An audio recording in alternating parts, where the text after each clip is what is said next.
fact, my colleague Nikhil Nas had a very interesting conversation with Sunil Gavaskar. Listen in.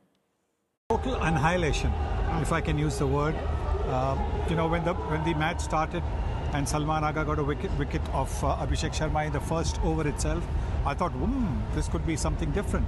Look, for Pakistan to open the bowling with a spinner is something we have never seen in any form of the cricket, at least I don't recall. And therefore, that was a brave move. It was successful. He got a wicket in the last ball of the first over. And I'm thinking to myself, well, this looks a little bit different. And then again, when they choked the middle order till the last couple of overs, it looked as if they would be able to restrict India to 160, 164, which is a pretty. It's not a daunting total. Yes, there was turn, and there was help for the spinners, and obviously with Kuldeep in the team as well, India had the extra spinner to play with. But it was still, I thought, was going to be close, but. Eventually, one-sided contest. Pakistan struggling to match up, at least when it comes to their batting against India. But anyway, now you said the pitch was turning. Abhishek was out.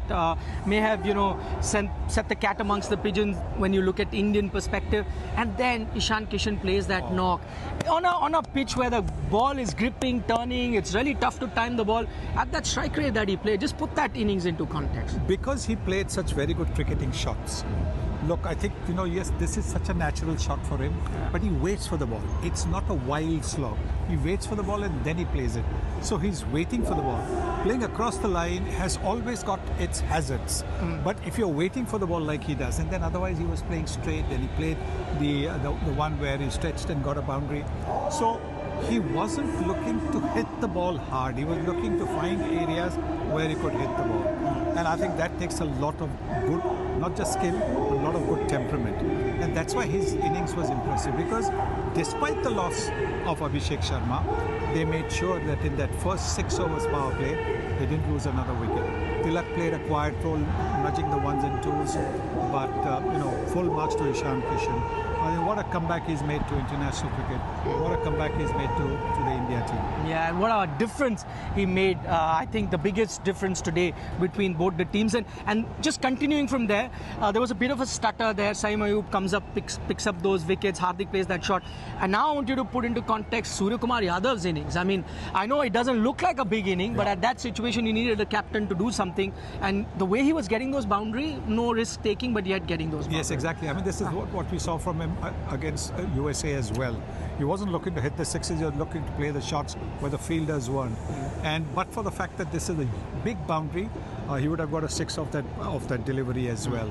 But at that point, it was needed. It was the 19th over. You needed a couple of big shots.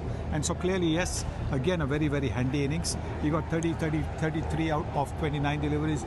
You would say, what is the strike rate? But at a time when somebody needed to play a 30 innings, 25-30 innings, he played it. So another fine captain's innings from Suryakumar Yadav. Now let's look at it from Pakistan's perspective. 3 games that happened on this ground. All 3 games won by team batting first. Even the night game was won by a team batting first. Many said that as the game progresses, no dew here, it'll get sluggish. He wins the toss and allows India. And Suryakumar Yadav says that's exactly what we wanted to do. Look, can you and I or anybody else who's also watching here from India, can we actually put, a Pakistani mind? No. So don't ask me what the Pakistani perspective is. We don't know. I don't know. Yeah, but India would be happy batting. Of course. Of course. Sky would have done that. In a situation like this, like we talked earlier on in the show, pre-game show, I said about 170 or thereabouts would be, a good total. I said about anywhere 8.5, 9 runs and over. You're asking the opposition to score on a pitch where there is a bit of turn with India spinners. Not going to be easy. You also had a situation, because you mentioned Salman Ali Agha picks up that wicket, took us by surprise that he came on. Surprise he didn't continue after that. You had a situation where the shuffled bowler Shadab came, got hit for a few runs and didn't finish his full quota of overs. Well, maybe he thought he had done the job. Maybe he thought that, because after he got the wicket, he pointed at the catcher as well, saying, look, and he pointed to Shaheen Shah Afridi, who took the catch. It was as if to say, you didn't bowl the first over, I bowled the first over, and I got you the wicket. Whatever. Like I said, I can't put my, my mind into into a Pakistani perspective. But yes, you could say because the ball was turning, maybe another over of spin instead of that last final over where Shaheen Shah Afridi was taken for 17 runs. Maybe that could have again been the difference. But again, who's complaining? Nobody from India is complaining. Let's look at India's bowling lineup.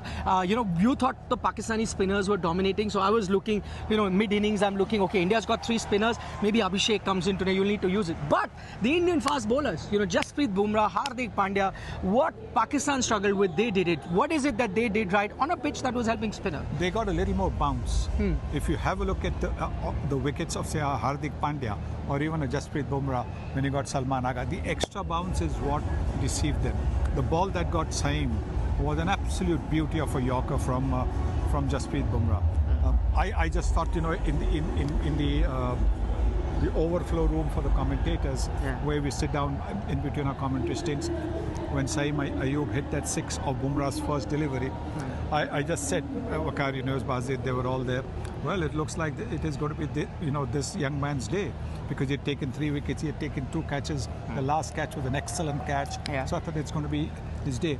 And Wakar said, well, I hope it's not, we don't want it to be day, we want it to be his evening, we want it to be his night. Well, it wasn't, because he was out the next ball. But again, that tells you how clever this bowler Jasprit Bumrah is. A slightly short of a leg delivery was pulled for a 6, he bowls a fuller leg, virtually under the bat, and gets the man. And well, there you are. The way they threw their wicket, and that's the only thing that you can say. Pakistan threw their wickets in the first 6 overs. Sahibzada Farhan, sometimes ego comes in, bounce, short pitch delivery because of the extra bounce.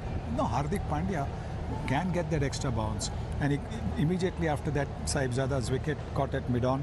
The next ball flew past the batter, and it was not a bouncer, just a short of leg, good kicking delivery. And so when in the first power play you lost 4 wickets, then you're pretty much out of the game. Final 2 questions. What did you make of Usman Tariq? I didn't make anything out of Usman Tariq. I think because we hadn't really seen him against India. First impressions, actually. He bowls a little bit a mix of this and that. The first impression is because he goes from so wide of the crease that he's going to be called for a no ball for cutting the back line. But then he makes comes in and bowls those spinners and then bowls the other one.